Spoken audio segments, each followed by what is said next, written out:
As parents, we talk often, or as a community, we talk often about obedience, about respect, but rarely do we talk about connection between the parent and the child.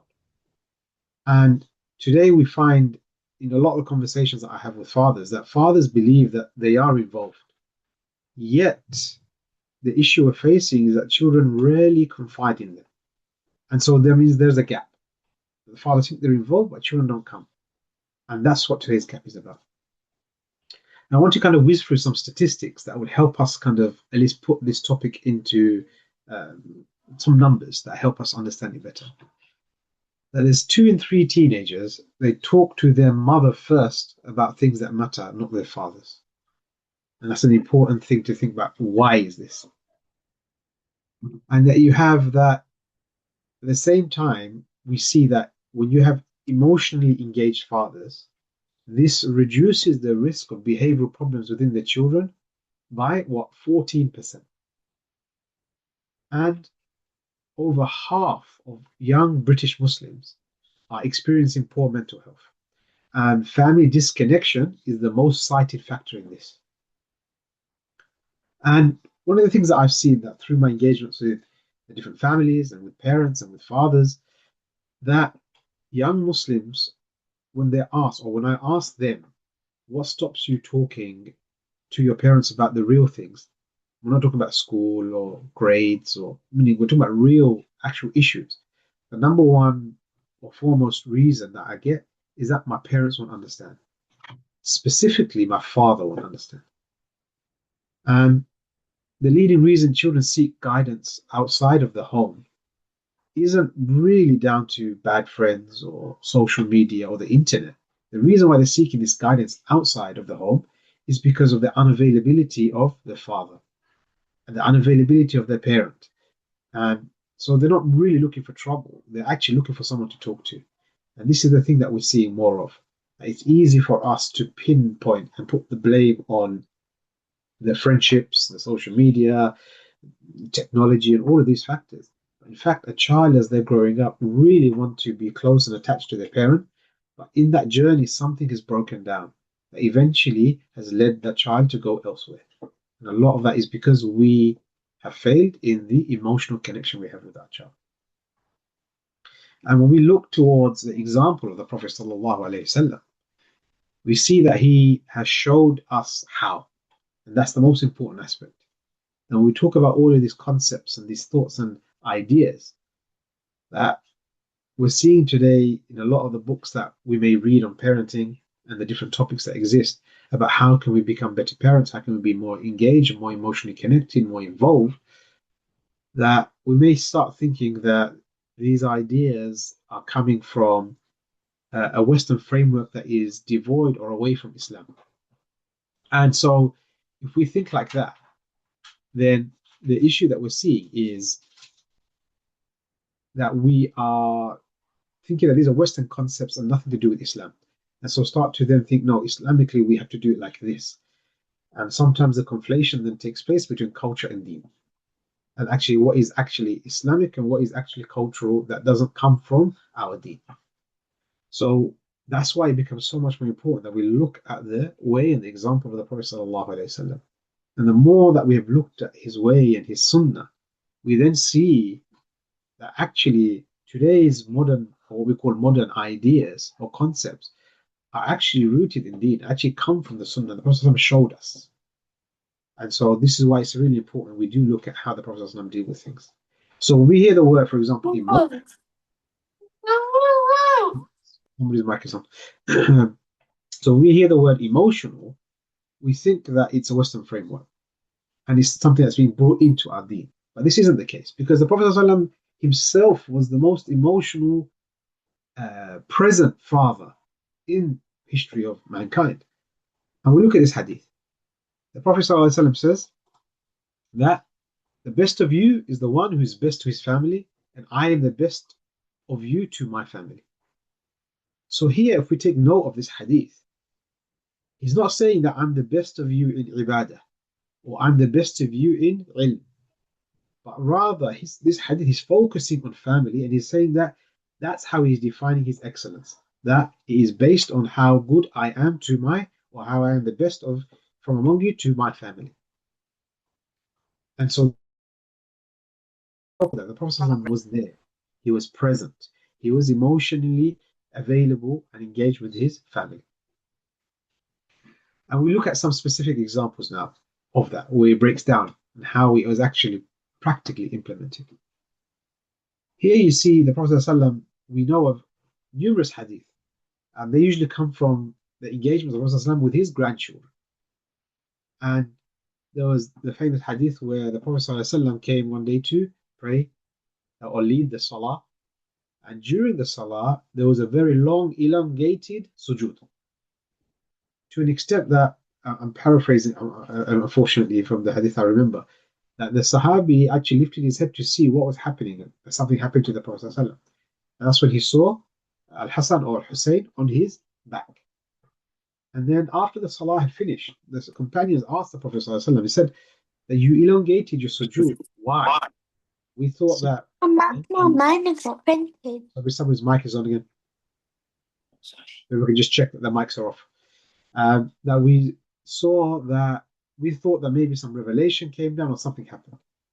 And the Prophet ﷺ said that he goes, my son was on my back, his grandson was on his back, and I didn't want to get up until he had had enough. And if we just pause with that and just think that the Prophet ﷺ is leading the salah in Jama'ah, the ummah is there, and what is happening is he's elongating his sujood because of what? The child was on his back. And that just should be enough to make us think how the Prophet ﷺ saw children, how he saw his family, how he engaged with them, and how in that situation he wanted the child to be satisfied, and he continued with his salah. So that's really important. It shows how playful the Prophet ﷺ was, that he was never too important to be playful to his grandchildren, to his children, to other youth that were around at the time of the Prophet ﷺ. There's other examples we see in the Prophet ﷺ that he would use or call children by their names, which is a very important aspect. He's giving them due regard. Here there's an example of a story of Abu Umair, who was a young boy who used to have a sparrow. The Prophet ﷺ, a pet sparrow, and the Prophet ﷺ used to regularly visit Abu Umair and his older brother. And one day, Abu Umair's sparrow had died. And as the Prophet ﷺ was walking past, he said to the people, he saw a bit of a commotion, and he's saying, what happened? They said that Abu Umair's sparrow has died. So again, the Prophet ﷺ goes over to Abu Umair and says, yeah, Abu Umair, yeah, what happened to the little sparrow? So I mean that, look at the example of the Prophet ﷺ. He has the weight of everything, the whole ummah, the deen of al-Islam on his shoulders. He's getting the revelation. He is a leader of the ummah. He is the imam. He is a father. He is the military chief. He is all of these things, all of that weight on his shoulders. If anybody was to say to us, who is the most busiest man ever, is the Prophet ﷺ. We know that in our lives we can get extremely busy.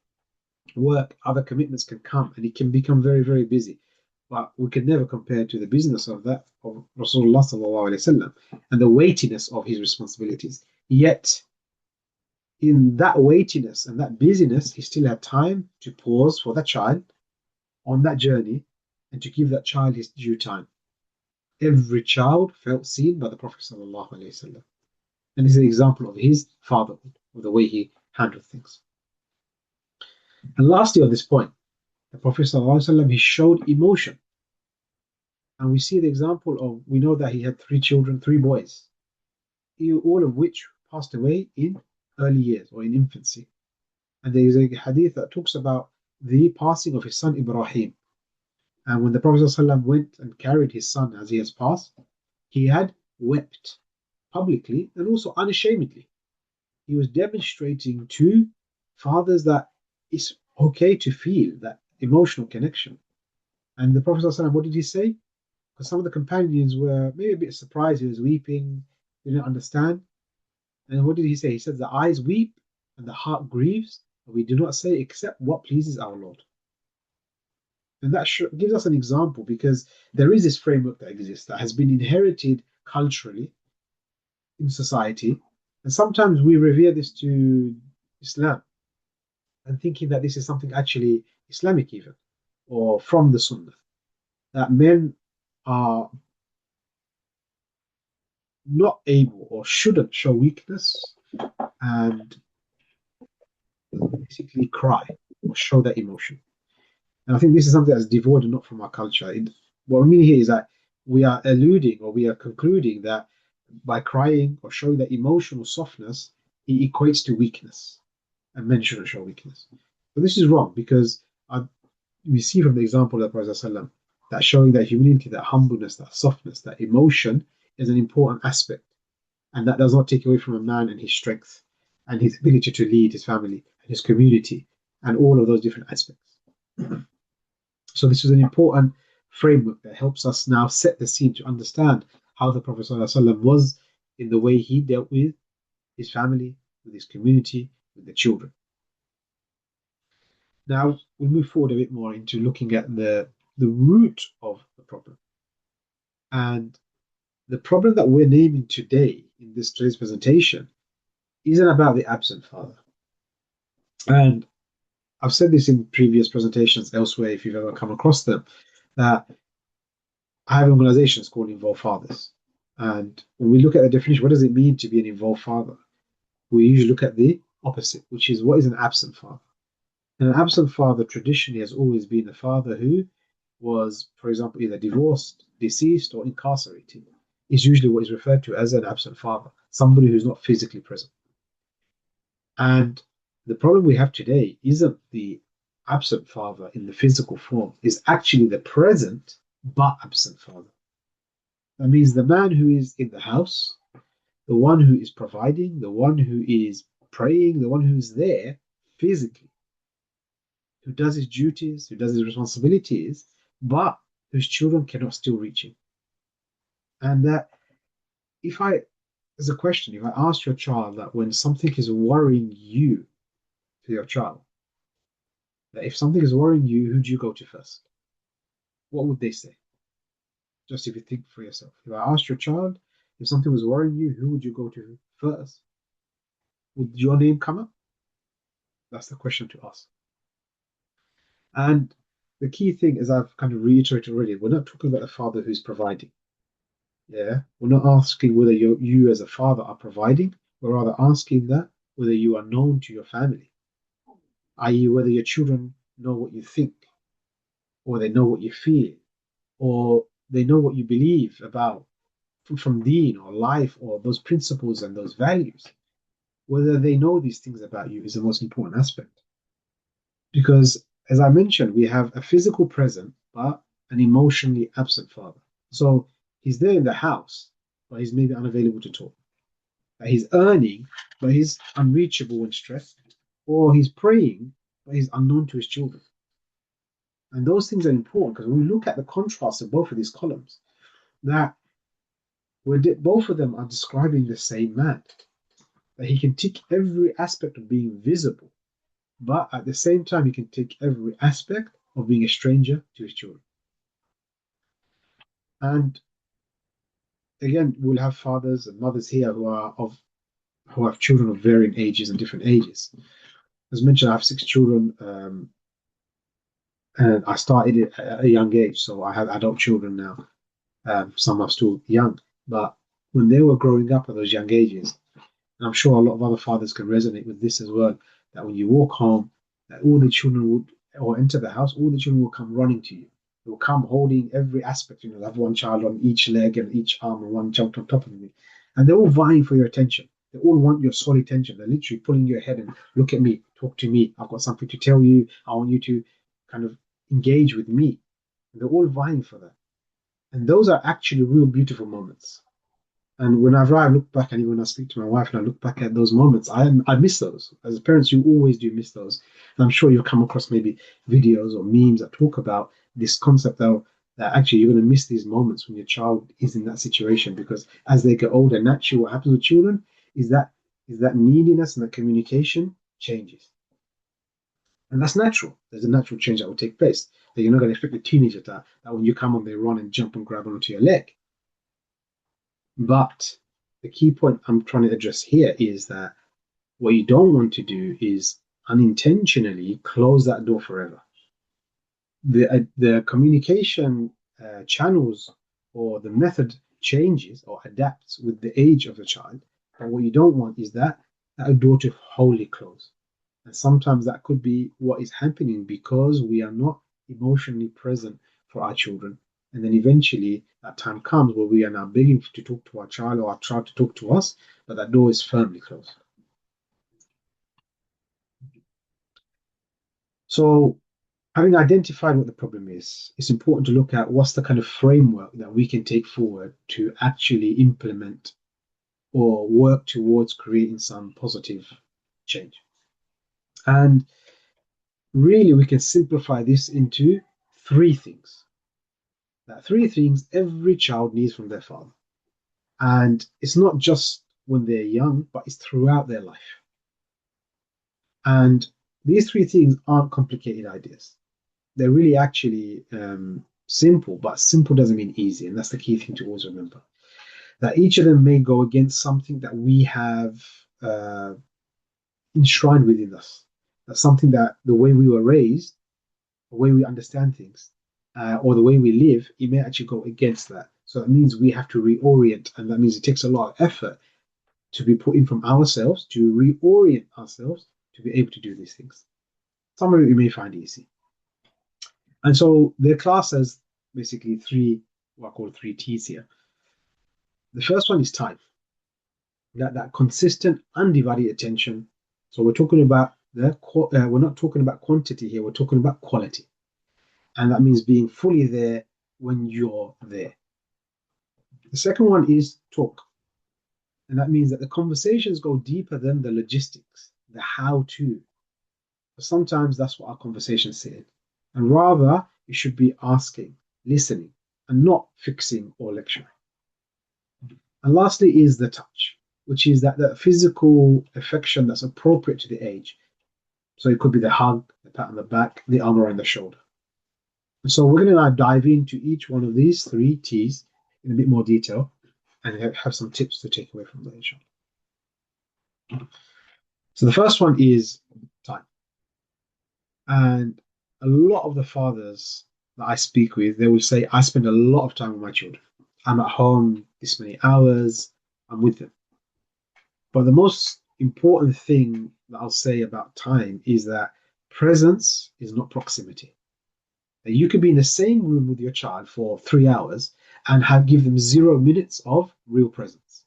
And that is the thing we need to shift in our mind. That presence isn't proximity. And what some of the things that we can do in these areas to improve that, because the question comes in, okay, right, I'm there, I have the time, I'm giving the time, but it's not having the impact that I want it to have. And so, what is the things that we can do to adjust and adapt that? And they may seem, again, very easy and simple, but sometimes very difficult to implement. The first one, I would say, is the phone-free zones. That have that one room, that one meal, that 1 hour where your phone is not in your hand. Small boundary, massive signal to your child. Now, one of the things that you see is that children can notice the difference between the father who is with them and the father who's in the room. They know the key difference. And that when they stop telling you things is the moment you realize that, or when they stop telling you things, the moment that they realize that you're not really listening. And that's what happens. A child, if you remember, when they're young, you pick them up from school or any sort of thing, they just want to talk to you. Oh, I did this, I did that, and I showed this. And they'll do something, an achievement, they'll come and show in your face. Look at what I drew, look at what I made. And this happens. But then somewhere along the journey, this stops. Now, there's an adaptation of it where the child along time may not be the same as they are young. But a lot of the reasons why this suddenly stops is because the child comes to a moment, a realization, and it's not in one single moment, it's over time that actually my dad's not really interested, or my mom's not really interested in what I'm showing them. And then over time, that's when they stop showing. Sometimes we give them lip service, sometimes we're doing other things, and so that becomes an issue. And we see that a lot with the phones. The phones are becoming one of the biggest distractions within the household, that the parent would sit on the phone and the child may be there doing their own thing.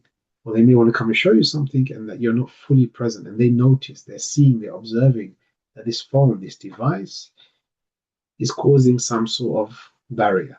Or in fact, that this device is more important than me as a child. And so then what happens? Eventually, your child will get a phone and then they start to mirror and replicate the same behavior they saw from you as when they were a child. One of the things that when my children were younger, I did is that as we used to enter from the doorway, there was a basket that was there, and this was a basket designed to leave our phone in. So I would leave my phone, my wife would leave her phone. And so when I would come home, say 5:30 or 6 p.m. ish, I'll leave my phone there. The children, as their routine, will be in bed by 8. So this was those 2 hours or so where I put my phone away. Now, what does that mean? That means that I gave my children the undivided attention away from the phone and the distractions. And that is really important because naturally the phone has got its addictive kind of pull. We'll sit there and we'll scroll. We might doom scroll. We may, so I've made some feedback. Somebody's mic is on. So you can get onto your phone and you can either doom scroll, you can reply to messages, you can get just busy and distracted. We know how addictive and problematic that the phone is. So what becomes more important is that we were able to put that away for those couple of hours, because what will come up in those couple of hours that is so important that requires me to respond now. Can you not wait 2 hours? Obviously, the phone is left on loud. If I'm expecting an important call or something like that, I can go and pick it up. But otherwise, those messages coming in, 2 hours, I'm sure you can wait. But what that signaled to the children is that my father is present. He's engaging, and I have no distraction, because that is the biggest element of distraction that exists. So creating those moments. Now, we may not be able to do the same thing, but like I said, maybe having a phone-free room. There's one room that we know we don't have our phones in. Or it could be dinner time, no phones ever allowed out, not even on the table. Or it could be, like I said, a dedicated period of time where we put all away, no screens. So whether that's devices of any sorts, nothing. And then we just give them our attention. And the children will notice these things. The second thing we can look at is daily anchor moments. So it could be that bedtime, that school run, or the walk after Salah. Create some predictable slots where your children can rely on. They know when dad is available. And that then helps, because when a child is going through things and they want to pluck up the courage to have that conversation with you, it helps when they know, okay, I know the moments where my dad is around. When can I actually speak with them? And I think those things are important. It doesn't have to be long, but it should be consistent. And in those moments, you should have your child an ability to ask them questions, to talk with them, give them that time. So creating that regular daily anchor moments. In the ideal world as well, what you want to do, if you have multiple children, there should be one-to-one moments. So it could be that, at bedtime even, that you spend 5 one-to-one minutes with each child, just that you and that one child, and go to the next one, go to the next one, wherever it is, or whichever way it works in your household and it's set up. Another important aspect that's kind of linked to that phone-free zone as well is the impact of a phone we have is sometimes a child will come and talk to us and we try to multitask. We might be just reading something, we may be responding to a message, or it could even be that you're cooking, mum's in the cooking in the kitchen cooking, and the child comes in to talk. It is really important. Where in most situations we can, is that we pause what we're doing, we turn to our child and we talk to them, maintaining that eye contact. Turn your body, turn your face, and make that eye contact. That is actual presence. Your child will know that I have my undivided attention of my parents.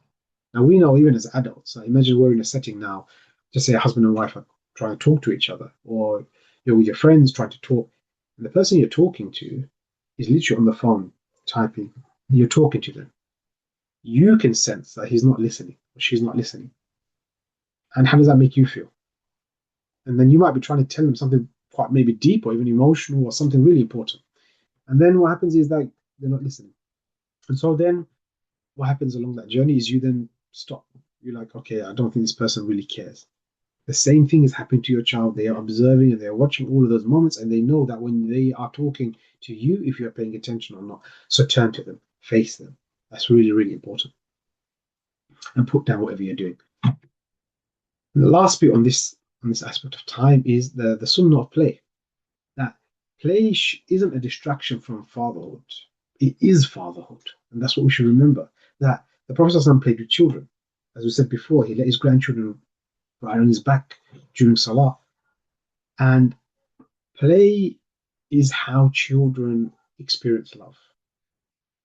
And we've seen that with young children, especially at rough and tumble and play and fun and adventure and discovery, this is how they see the real manifestation of the love. And as children get older and go into the teens, it may look different. It could become now a shared activity, a bit of banter and humor. But what happens is the play doesn't disappear. It just adapts and changes in how it looks and is manifested. But it's really important, the sunnah of play. Even to the extent there was a hadith, not hadith, sorry, there's a statement of Umar radiallahu anhu who said that a man should be almost childlike with his family. I mean, get on his hands and knees and play with them. That's how it should be. But when the call of duty comes, a man should be ready to respond, stand up, be that man. But that doesn't mean that when you're with your family, be playful, be soft, be with them, come down to their level. And that's how it's really important. It builds love and affection within that family. So this is the first aspect of time, some guidance. Now we're going to move to the second point, as I mentioned, which was talk.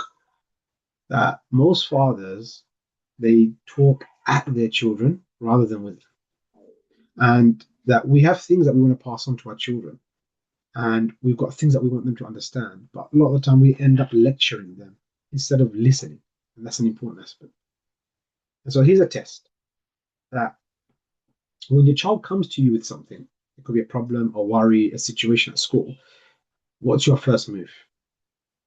So just pause for a moment with that. When a child comes to you with something, what is your first move? Do you ask a question or do you start explaining what they should do? What is it?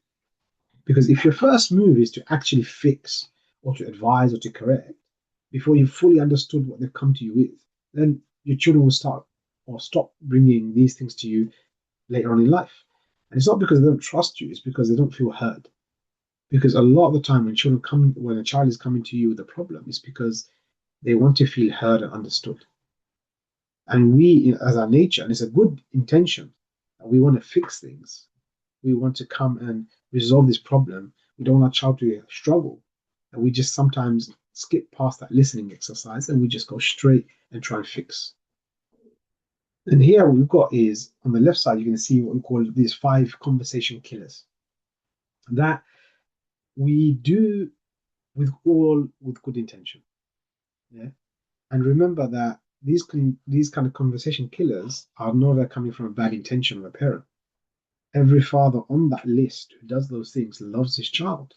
But all of this is, or the impact we receive from it is not about the intention, it's not from the intention. So the intention alone isn't enough. Sometimes we might interrogate instead of asking. Or we might try and fix before we listen, we dismiss, i.e., like, oh, that's not a big deal. Again, we're doing it with a good intention, which is like, don't worry about it. But the worry is a real feeling that they're feeling.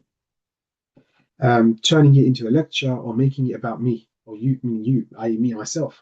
So sometimes you say, oh, when I was a child, oh, I went through a similar thing, I did this. Very dismissive. Again, I'll take you back to that. Us as adults, imagine now we are going through a problem, a difficulty, and you go to your spouse, you go to your friend, you go to your brother, your sister, whoever it may be, and you try to tell them about this difficulty you're going through.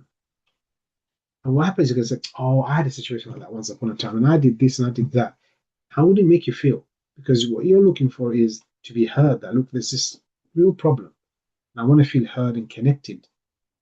And sometimes we talk because we want to be heard, not because we want a solution. And so sometimes when we make it about ourselves, then we may be very dismissive of that to our child. But rather, what actually does work is these kind of situations that we ask open questions and we wait. So they come to us with a problem, asking an open question and waiting for what is that response. A lot of the time is also reflecting back on what we heard. So sometimes the child is spoke to you, you then kind of basically repeat that of what you've understood. So then your child is realizing, okay, dad's understanding, he's listening to what I'm saying. And this is the key one, the next one, which is to validate the feeling first. That is so important because the feeling your child is having is a real human feeling. We should never be dismissive of that. Doesn't matter if they are overreacting, if it's too much, they're being over dramatic. The feeling is real because it's an emotion from within. So validate that feeling. And that is really important. So, um, kind of ask before you answer is the real thing. Share something real about yourself or your own concerns or your own mistakes. Let them see that you're also a parent, that you're not also, so you're a person, not just a parent. What we mean by that is sometimes this is the bit where you can say that I understand that this can be very scary. Yeah. If I was in your situation, I'd also feel very scared. It shows a bit of weakness maybe from your side, but it's also showing that you are understanding that emotion that they are going through, what they are feeling in that moment. It's really important to connect and to validate that feeling. Then we can move to the correction and the resolution of it. But that validation becomes really important. And also, that last point here is let them reach the answer, which is quite an important aspect because sometimes what we want or what your child wants in life is that they want someone to talk to air out their thoughts because it's all very confused in their mind. And that through that talking, they'll be able to come to a conclusion at the end themselves, to find the answer themselves. I know this even now as an adult. Sometimes I may have an issue. I don't know how to resolve it. And so I sometimes need what we would call soundboarding, just the ability to talk it out. I do that a lot with my wife. I might just talk it out. And as I talk it out, I'm not looking for anything from her. I am not literally looking for anything like I don't expect her to give me a solution. I need to soundboard.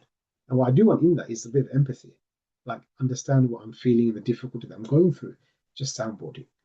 And in the end, because I've managed to get these things that were a bit more confused and knotted up in my mind out, it's a bit more clear now. And now I see the way forward. Now I see, this is what I need to do. Okay, and now I know what the answer is. She's done nothing, just literally other than listen and be there emotionally. And that's what and I'm sure a lot of you may resonate with that as adults. And I think your child needs this even more. They need the ability to be able to soundboard, allow that process, those thoughts, those ideas, those concerns, just to be spaced out. So sometimes we do need to guide them. I'm not saying not to, but give them that space and opportunity to try and work that answer. And that sometimes might also come from questions we ask them, say, okay, so what do you think? What do you think? Where do you think we can find the solution for this? And try to help navigate them because this helps them to develop that skill of problem solving as well. And that's an important life skill we want to build within our children. So after just seeing these two kind of conversation killers and what actually works, let me ask you a question, which is think of the last time you had a difficult conversation with your child, yeah? Or the last time your child was bringing a difficult conversation. Which column were you in? Were you in the conversation killer column or were you in the other column? I'm not looking for an answer, but it's just your own bit of self-reflection. The last difficult situation with you and your child, where were you? And hopefully that gives you the right frame of mind to start thinking, okay, this is how I now need to move forward in kind of helping and supporting my child through their difficulties. Now we'll move forward to the third T, which is touch. And this is actually a lot of the times the language, as it says at the title, that fathers forget to speak. And here is a famous hadith that I'm sure all of you have come across. The Prophet ﷺ kissed Al Hassan in front of Al Aqra ibn Habis. And he replied, saying, I have 10 children and I have never kissed any of them. The Prophet ﷺ replied, what can I do for you if Allah has removed mercy from your heart? Now, this hadith isn't a gentle encouragement, it's actually a diagnosis. You can see here, what can I do if Allah has removed mercy from your heart? And that physical affection to a child isn't softness, because maybe Al-Aqra was thinking in a manly way. I've got 10 kids, I've never kissed them. I'm a real man, because he saw his father did that, and his father saw his father do that. And so he might be thinking that actually men don't show this softness because we're, this real men. But physical affection isn't softness, it's mercy. And the absence of it is really a spiritual condition. It's not a cultural preference, as was seen here by the response the Prophet ﷺ gave to Al-Aqra.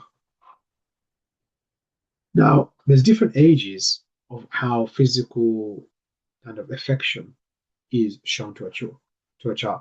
So in those early years, under five, that physical affection is the primary language of security that your child gets. So hugs, being held, bedtime, closeness. That's how trust is built in the child, how they feel safe, and how they develop that confidence along the way. And then between this age of 6 and say 12, the child is getting older. So sometimes they might not want that many hugs. You see them wincing away a bit. So it could be high fives, fist bumps, an arm around the shoulder, rough play. The affection adapts, but it doesn't disappear. And then when you're talking about 13 plus, i.e., teens into later ages, this is the age where a lot of fathers may actually stop the physical connection with the child. And a lot of the times, especially with the sons, because the daughters are by nature coming and they're hugging, but the sons may be suddenly being starved of this, and they actually crave and they need it. So even a handshake can be meaningful, that physical touch, or a hug in the right moment can change everything for your child. And if I ask a question to the dads here, again, something they don't need to respond to, any fathers who have got older kids, i.e., in their teens, just to ask, if you've got a son in the teens, when was the last time you hugged your son? We're not talking about like a Eid hug, or after something really big or a crisis happened, but just because he kind of walked past you and you just hugged him. And when was the last time you did that? It's just a thought to think about. That with that, a lot of parents might think, like, I've got a son, say he's 16, it's too late for this. Yeah. But it's never too late. You might think, oh, it's past it now, it's too late. The form might change, but um, but it doesn't mean that everything needs to change or it needs to stop. Because, for example, the way you hug a 16-year-old may not be the same way you hug a 5-year-old. It may adapt. My youngest child is 9, and my oldest is 19. But I hug them both, and the hugs are different. My youngest one would wrap his arms and legs around me still and hold me extremely tight. And my oldest son wouldn't be in that way. The hug is still there. And that's the key thing, that these physical touches shouldn't disappear. And sometimes it may feel like a bit awkward. Okay, fine, put a hand around the shoulder, a pat on the back, a handshake, a rubbing on the back. Those things, those physical touches are so important. It's a love language that children need. We as humans need as well. And that the child will remember these things long after that moment has passed. Because the reality is, a child always wants or needs the attention, the love, the affirmation from his parents, even if you're an adult. And this is a question I'll ask a lot of you who are here, that you will have elderly parents who may be alive, who may have passed away. But when we think back, does it not make you happy inside that when your parent comes to you and says to you, I'm proud of you, or that I love you, or that they give you a hug, or this, that you did well? Even as an adult, when we get that from our parents, how does it make us feel? And that actually deep inside, even though we may not say it, we do still yearn for their acknowledgement, for their praise. We still yearn for all of those things. So if we do that as adults still, then what do you think a child wants still? Even if they're a teenager, even if they're getting older. And this is one of the things I know culturally we may be impacted by. Culturally, different households are very different. I know when I grew up as a child that I don't recall any hugs from my father, other than maybe that Eid hug that you would give. And this was normal in the household. And the reason why that was there is because this is how he had learnt it from his father, and how his father had learnt it from his father. It was a process that was learned. And it isn't to say that he was being a neglectful father or a bad father, but he was doing what he knew and how he was shown to. And for me, it was quite clear as a child that no, this has to change because when I would read from the Seerah of the Prophet ﷺ and see the example in the Hadith, we would see the Prophet ﷺ was a different person. Because these things we're talking about here, in terms of parenting and raising children, were human feats of the Prophet ﷺ. They were not something that would only be applicable for a prophet, i.e., like we have for the Prophet ﷺ, he receives wahi, something that we cannot receive, or he is able to do some things that are miraculous that we can't do. But these were things that were very human nature. They weren't superhuman feats, they were just human things that we can look at the example of the Prophet ﷺ and say, actually, we can do these things. And we can actually be like that in the way he was.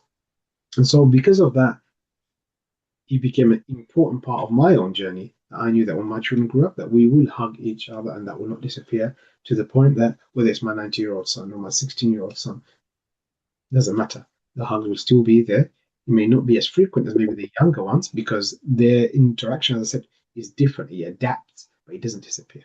And that's a key important component of the touch aspect.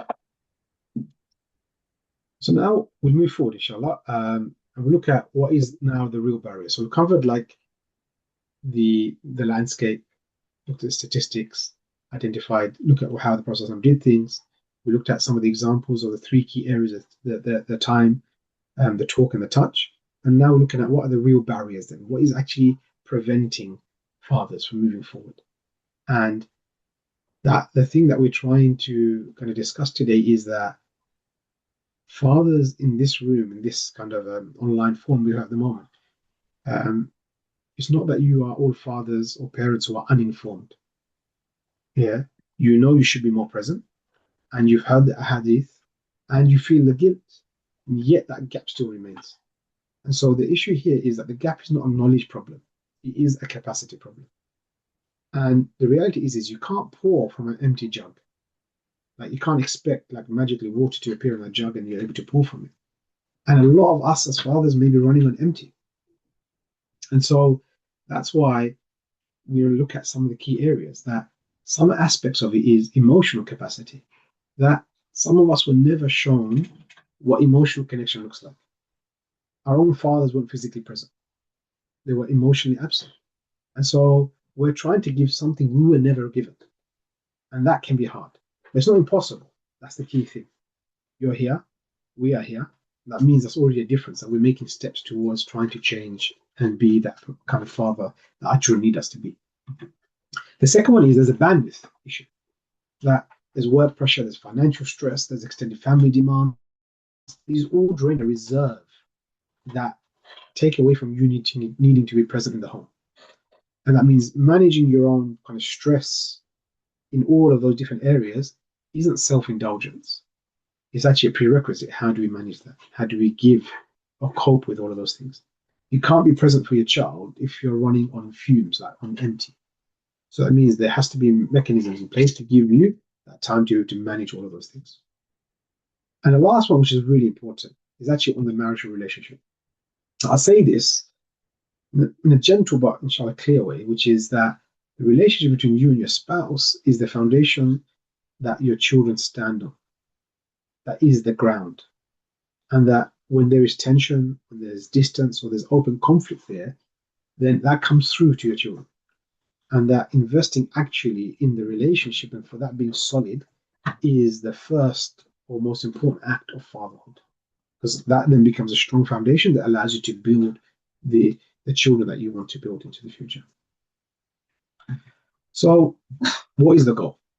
Yeah. What does it look like when things are actually working, when that presence is there? And the goal of being at present isn't to have children who practice, or better say, perform their kind of Islam or the Muslimness on command, but it's children who come to you when, or choose to come to you, is one of the most important things. That is the goal that we're trying to achieve from basically parenting. So the next thing here is what are the things that we can do that can help them? So an example here of our children when they actually are obedient and then they want to come to you is that they share problems to you before the crisis arises. Yeah, when they come to you, that's the goal. That's how it should look like. That they come to you, share with you the problems before they become crisis. That they tell you about their friendships, who they like, who hurt them, those things. That when they make a mistake, that they come to you rather than they hide it. Yeah, when they make a mistake, they come to you rather than they hide it, and that's what trust looks like in practice. That is what the relationship we're trying to build with them. That they ask for your opinion rather than just complying or rebelling. And this last one's one of the most important ones, which is that they bring their confusion about life, about deen, about identity to you, not the internet or not to their friends. That this is really important, that you are there and they come to you for that, because that means that they feel safe enough to come to you. They feel that you are safe enough for them to come and talk to you and open up to you. Now, if you want to get the children who fulfill these, for example, 5 different areas that kind of look like what the goal is, it doesn't happen by accident. It's built and it takes time and it's over years. It's through the small, consistent moments of presence, of conversation, the physical connection that we've been talking about throughout today's presentation. They all add up together and they create this situation at the end. And that's what we really want, that our children will go through life and they're going to go on a journey and it's going to be a difficult one. And they will make mistakes, no matter how much we try to protect and safeguard them from making those mistakes. They will make it because every person has to tread their own path. But the key thing here is that when that situation happens, that they are comfortable enough to come to you when they need help. That the child in a difficult situation, I remember seeing these memes around that people put out saying that one of the things I want from my child is when they're in trouble or they've done something wrong, that they don't think, oh no, I can't call my dad, he's going to kill me. Rather, they'll be, I need to call my dad, he'll know what to do. That's a emotional connection a child has with you, that they will make mistakes. We can never protect them from that. Inshallah, we do the best we can and they'll make major mistakes. But that is life. We will look at our own lives and the situation we've got ourselves into, the mistakes we've made, the ability for them to turn to you and say, let me go to my father. I trust him enough to be able to help me through this situation. That becomes the goal. So if that's the goal, what are the steps for us to take us on that way? And so I briefly showed you the framework that underpins today's kind of presentation. And what I've described until now is basically what I want to go through. And there are 7 steps. Those 7 steps, they're not a to-do list. They're not a checklist. They're a journey, and that's important. Each step builds on the other. And we've already touched briefly on some of them. And so what I want to do is do a bit more of a deeper dive into a few of these, inshallah. So step 2 was entitled Strengthening the Bond. And here underneath this, what becomes really important for you to be able to strengthen that bond is actually knowing yourself as a father. So before we can change anything, we need to see ourselves clearly. So we might say, okay, I want to be better. I want to do more. Okay, right. But let's just move all of that away and let's get to the bottom of it. It's a bit like going to a doctor. If we go to a doctor and say, I'm ill, give me medicine. So you know that you're ill and you know you want to get better. But the doctor can't prescribe you the medicine without clearing your way between, okay, what's the root of it? When did it start? What happened? How are you feeling? All of those things, getting there. Then you can get the real diagnosis. So similarly, if we want to change, we have to now say, okay, let's see ourselves clearly.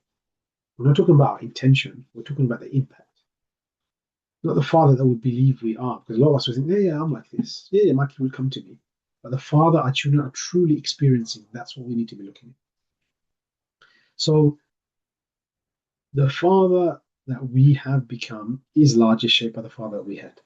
Most of us are just repeating the patterns that we have seen from our own fathers. Not because we want to, but because we've got no other model. And human nature is that we do copy with intention or without intention. And so the work begins by really identifying those patterns that we're seeing and deciding which ones we want to carry forward in our parenting and which ones we want to say we're going to break because we have to break that cycle. And that's human nature that we've inherited. We've seen how our fathers have parented and how our forefathers have parented.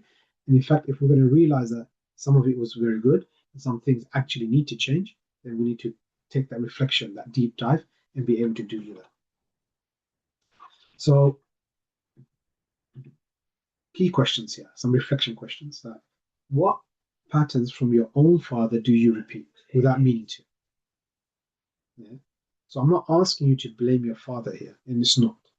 What we're asking to do is to ask you to see yourself. And as I said before, I know that my father had done everything from the best of his abilities with the best of his intentions. And he did what he knew and what he had learned. But what we're asking now is to look at it and say, what patterns are we repeating from him that maybe are not healthy, that maybe are not good for my children, and it's without any intention or meaning, but it's just happening. So just take a pause and reflect with them. Our second one to reflect on is when your children are upset, what is your instinct? Is it to fix? Is it to dismiss? Is it to engage? Just to think about it. What is your natural automatic reaction? And the hardest question really is the last one, which is what would your children say is the one thing they wish was different about you? Now, it may actually be a question you want to ask your child, but it's the hardest question because if you don't know what the answer is, maybe that is the answer itself. That means you really don't know how you are parenting and what your children truly think of you. And I think that's some of the stuff to take away from today. So these are questions that I want you to take away. You can screenshot them, reflect on them, and take a moment to try and see how you can navigate through those. I'm going to another step number 4, which we had was staying in the room. Now, this step I do want to spend a bit more time on than maybe the previous one, because this is where fathers fail the most. Not because they don't love their children, but because they leave. And what I mean by leave, I don't mean physically leave, but emotionally leave. So when your child is angry, the father withdraws. The child is crying, that they try and stop the tears. When the child makes a mistake, they react to the behavior, and the child feels rejected. Or when the child pushes away, and especially for fathers with teenagers, they will push. That the father turns his back. And this is the key thing here. Staying in the room means that when it gets hard, I don't disappear. I don't shut down. I don't escalate. I don't retreat. I stay, I'm here. And that I'm not going anywhere. And we see these examples of what happens with kids, that they will get angry with you. Yeah. And when they're angry, sometimes we escalate that situation. Rather, we should stay and stay calm and say, I'm here. I'm not going anywhere. We'll resolve this. We'll get to the bottom of it. We will understand. Or when they're crying, resist the urge to try and stop the tears. Let the tears flow. Comfort them, let them feel that emotion. And that's one of the deepest forms of love, that they can feel that presence. And they will make mistakes. And the key thing is reacting to the behavior, not the child. Because sometimes what happens is we conflate the two, and your child then starts to feel that the love they are receiving is conditional. That my father loves me if I behave. My mother loves me if I do this. That shouldn't be the case. The love is unconditional. The behavior is something that we want to then build within that child. And it shouldn't be that I love you more because you are behaving better. And as I said before, when they push, the teenagers will push, and it is not rejection. It is just a test that fathers who keep showing up will eventually win. They will continue to win because they're there. And the nature of sometimes when the kids come to that age is they're actually testing, do you actually love me? And they push hard. And a lot of it is with the teenagers is that you have to choose your battles. That sometimes you have to understand that your child, with the changes in hormones and the behavior, you have to pick your battles. If you fight every single small thing, then you're going to end up creating a massive rift that becomes harder to come back from. So here we're talking about staying in the room emotionally. We're not talking about just the physical side. And the last step I'll discuss is the building blocks. And this is important because here we're now talking about how can we talked about that emotional connection. But all of that needs to resonate into something, which is what we want to root them in deen. And this step is the most important and sometimes the most misunderstood. That a lot of fathers may believe that transmitting Islam, deen, means enforcing that compliance on our child. That it means pray on time, fast, cover, behave, all of these things very strong. But then what happens is sometimes the fathers become confused when the child leaves the house. And the moment they leave the house, they leave the deen as well in the house. I.e., they're not practicing, they're not carrying that deen with them outside. And the key thing here is you can't enforce your child, or you can't make them, or you can't enforce your child into conviction. That you can only model that. You can't force like belief. They have to see that in practice, and that's the most important aspect. That you can't transmit the deen that you are not living. But this is the important part here: is that you transmit the deen that you are persevering with, that you are struggling with, you're continuing in that striving process. That honesty, the openness. That's what your child sees, and they're watching you do that. So in that, it means some examples. Pray in front of them, not just for example at the masjid, but at home. That when they see it's part of your life and it's not just a performance, they'll understand that this is a central aspect of life. Discuss deen with them, don't just enforce it. Answer their questions because they may have doubts, and children are inquisitive. But why? This doesn't make sense. We shouldn't say that, no, you have to just believe that's it. Allow that, because if you don't help to address those doubts that may arise, those questions may arise, they may later on go elsewhere and that doubt may grow. The shaitan will come and add more to that. So don't panic when they push back, but just engage, understand, pick it away, and try and get them to understand. And that be honest about your own journey. Sometimes there may be things that you might see and the child might think, wow, I'm really struggling with doing this. For example, you could even say that, okay, I struggle to wake up in the morning for Fajr. It's a struggle, it's hard, it's not easy. Because the child will think, oh, it's so hard, Dad always gets up, it's easy, well, I can't do it.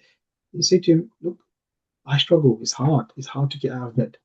Or for example, it could be, I don't know, Ramadan. I also find it very difficult to stay away from food. But that's a part of our iman and our deen, and this is what makes the sweetness of the fasting. Get them to understand the difficulties, the struggles that you also go through, the humanness of it. Don't pretend that everything is easy, everything is sorted, or even stuff like, always knowing what the right answers are. You don't always know. We all struggle. So having that element of humanness your child seeing will help them understand that, oh, okay, we all have the struggles. And this is the nature of deen. That iman fluctuates as well. We have high iman, we have low iman. It is a struggle. So they need to understand that. And also, for example, here, or in a more practical sense, make the masjid a shared experience. Not a place that you drop them off for the maktab or the madrasa, or not a place that you just go and do whatever you need to. Bring them with you, sit them with you, let them see you amongst the brothers that are in the masajid, get them to know the community and the imams and the other people. This is how you make it a live in a shared experience that allows it to grow. I'm going to skip this one. So now we're moving towards the end of the presentation, which is now, okay, what's next? And I said right at the beginning that I don't want you to leave with just a good feeling. I want you to leave with a one specific change. And so this is the moment. So I'm going to have some 5 points that are coming onto the screen. And I want you to pick one. Not all five, just one. Or you can think of another one yourself, it's not a problem. But something you can try and do this week. Something small enough to actually, that you can do, but is meaningful enough that matters. That's important. So it could be one, put your phone in the drawer for 1 hour every evening this week and spend that time with your child without the distraction of your phone. Ask your child one genuine question to just listen. Hug your children before they go to sleep every night this week. Have one conversation where you share something real about yourself. Or write down 3 things you want to be known for as a father, and then you work towards those. And remember, the road to an absent fatherhood isn't basically the road to absent fatherhood is paved with good intentions. But don't leave here with an intention. Leave here that you've decided. Because everything we've talked about today has been all coming from good intentions, but they're not resonating, or they're not actually manifesting properly, where your child is seeing the real fruits of that. Good intentions are great, but we need action. So try to take away today with some good action, inshallah. And I'll conclude with this, that we know that, this dua that I'm sure all of us make for our families. ربنا هب لنا من أزواجنا وذرياتنا قرة أعين وجعلنا للمتقين إماما. Oh Allah, grant from among our spouses and our offspring the comfort of our eyes, the قرة أعين, and make them example for the righteous. And that dua is the goal, that we don't want successful children by worldly measure. But what we want is children who are comfort to our eyes. And what does that mean? That means children who we know and who know us. Children who carry the deen because they saw it lived in front of them and they continue and they carry on. And when we make dua, we should always remember, we make dua for our children, make this dua for our children, make dua for our children by name. These are important aspects. So I pray that Allah makes us fathers who our children can trust and turn to. And this last slide just explains, as I mentioned earlier, right at the beginning, that alhamdulillah, I've written a book. It's called A Father's Presence, 7 Steps to Raising Children Who Trust and Turn to You. And if anything from today resonated with you and you want to go more deeper, then you can find more in this book.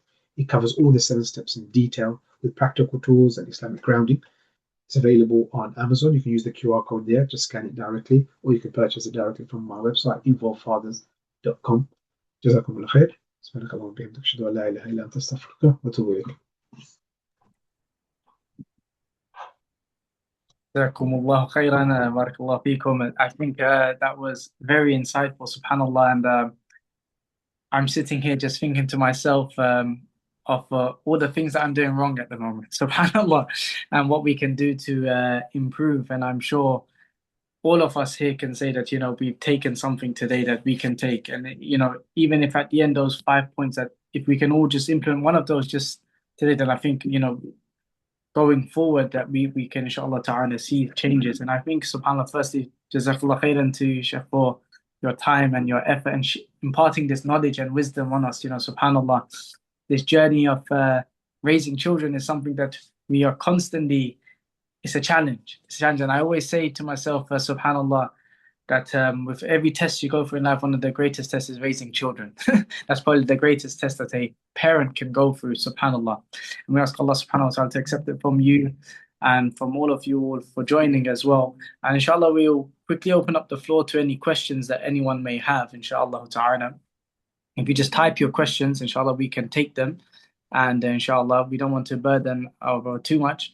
But inshallah ta'ala, if there's anyone that has any questions before we close the session, then inshallah we'll be happy to take some. Whilst we wait for that, I do actually have one myself. So for me to be like, so one of the things that I think many of us struggle with is, as you said, presence is not just being physically there.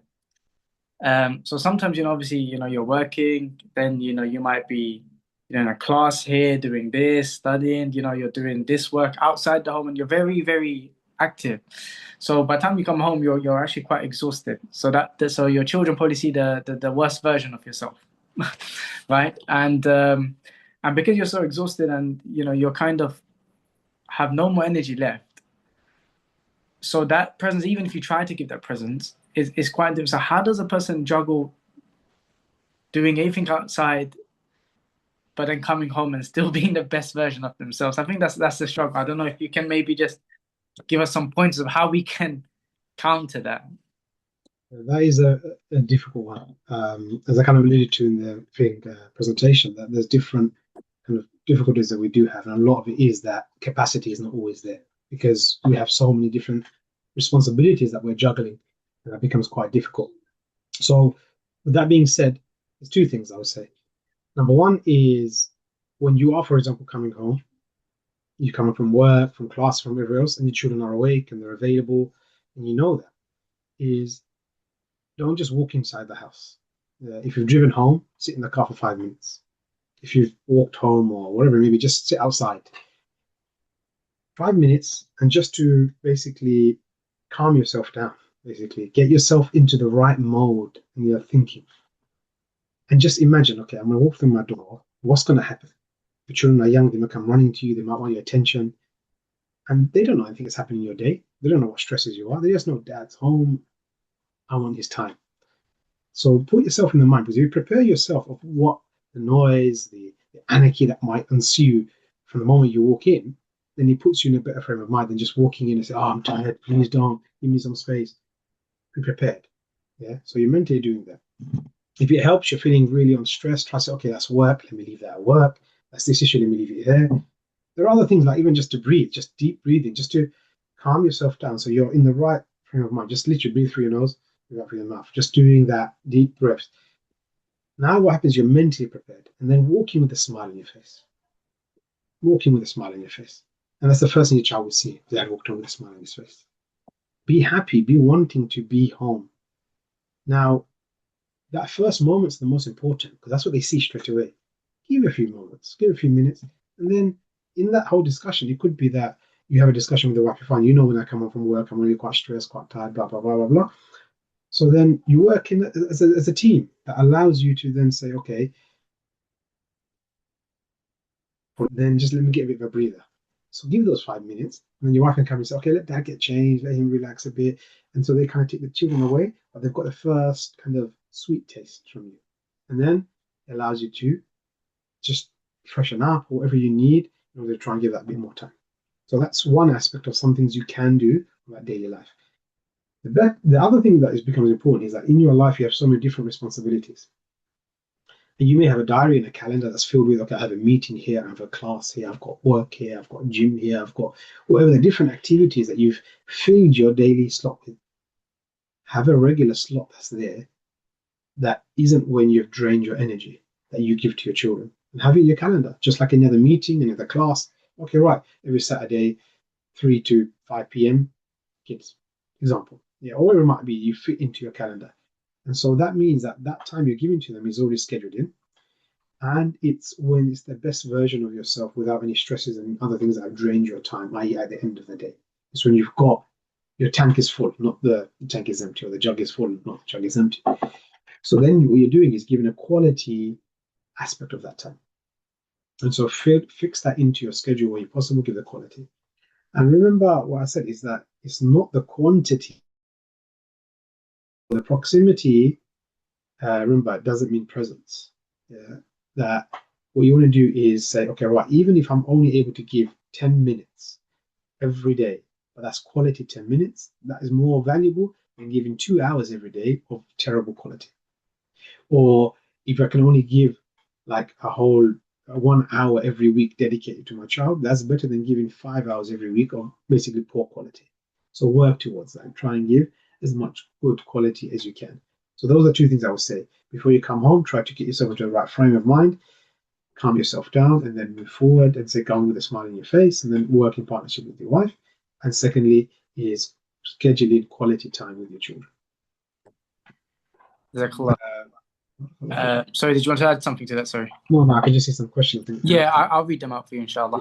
Yeah, so just before it goes, there was someone saying, what are some examples of sharing something real about yourself? So, you mentioned them. So what are some examples of that, if you can maybe?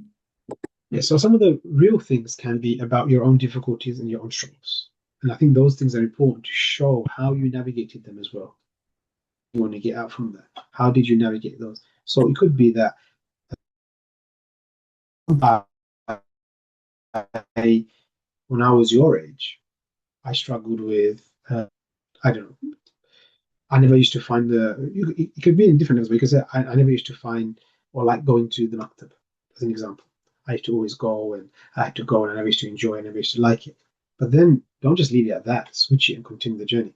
What got you to like the Quran, fall in love with the Quran, for example, or continue that journey? So what happens is they're now seeing there's a real thing, which is, oh, dad also didn't like it. He also struggled with it.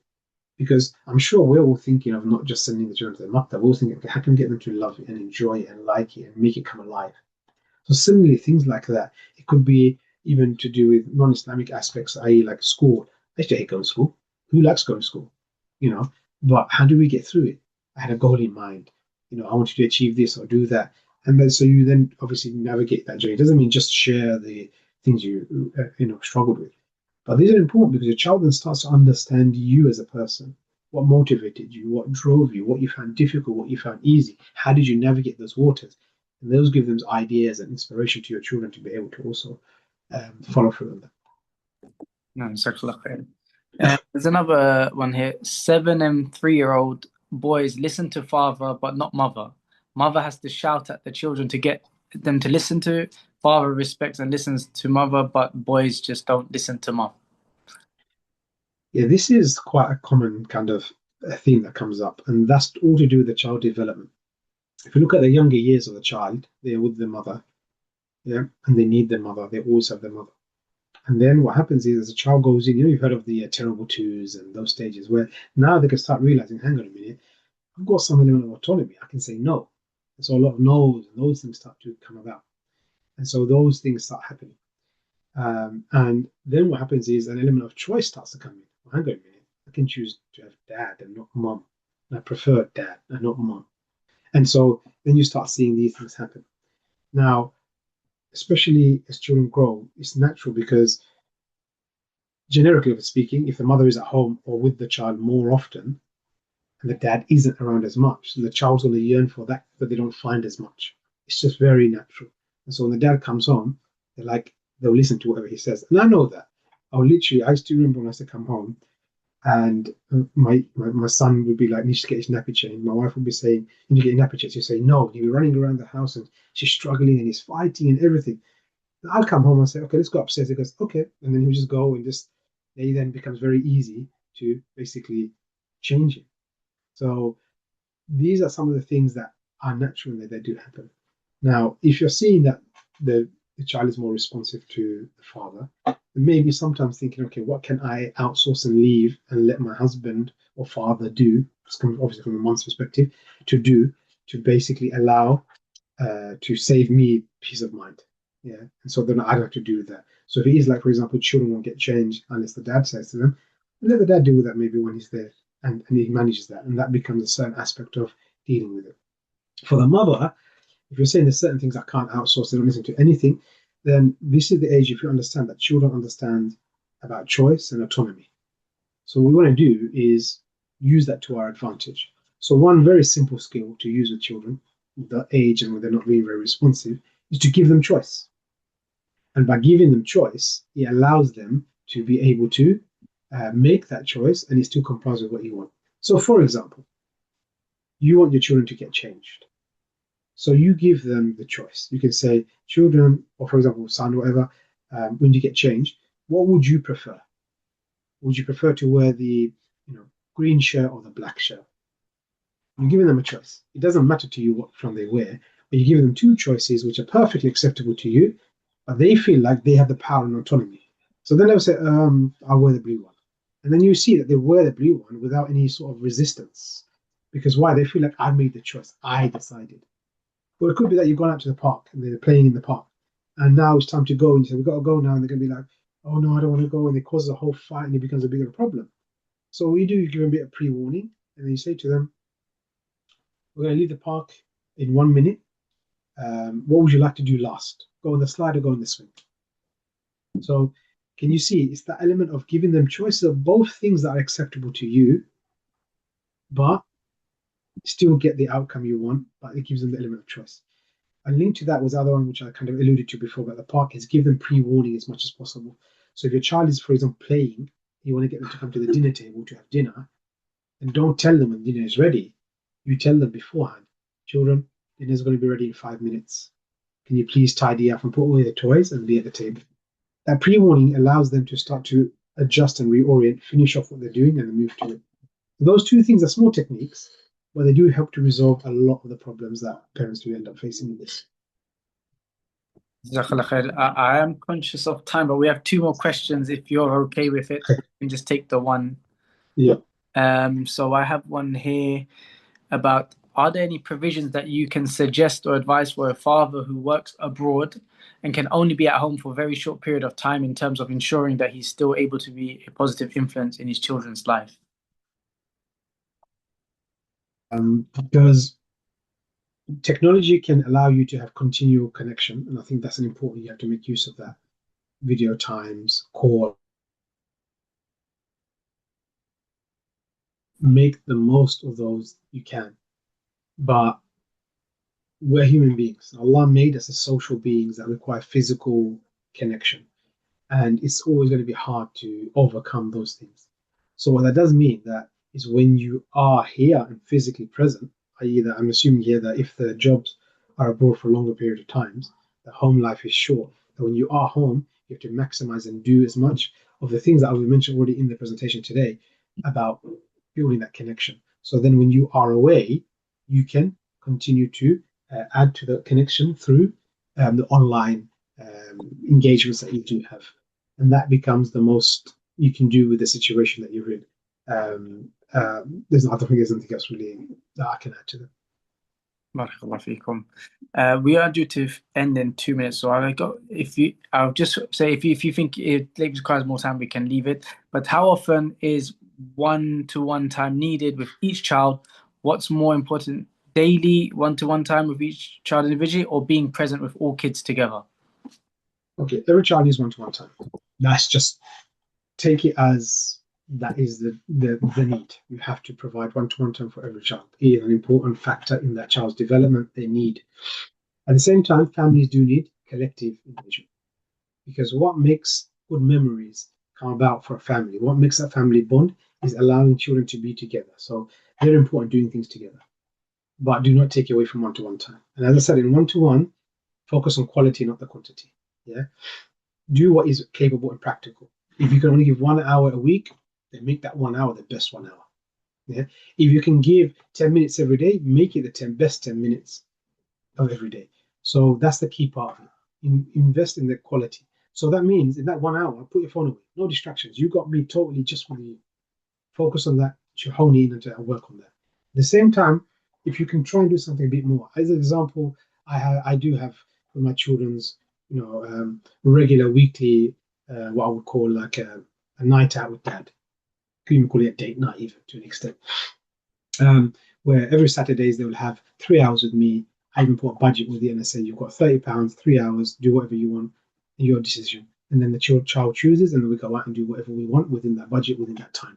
And that's just one-to-one, and it rotates every week. So every week, I'm about to say every 6 weeks, a child will get a very good, solid, dedicated time.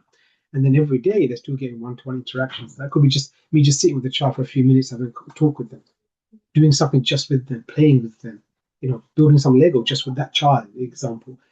Those kind of things, or having a conversation, sitting down and having a meal together, whatever it may be, just doing those one-to-one moments with each one. They become really important. So do not take away. You need to find one-to-one moments. They are important for each individual child, and the family engagements are important. That allows the connectivity and the cohesion of the family to take place and the good memories to be built from them. Jazakallahu khairan. I think we leave the question unless you have to take this last one. Yeah. If you're okay, there's this last one, and after this, unfortunately, we can't take anymore. When you mention love for children being unconditional despite the action, is it not correct then to incline towards a righteous child over the sinning disobedient in terms of affection? I think what is important here is when we look at the examples of the Anbiya. An example here is, look at Nuh alayhi salam. He had a son who disobeyed, who disbelieved. But from his love and his affection to his child, he said, son, please come, join me on the ark. But he refused.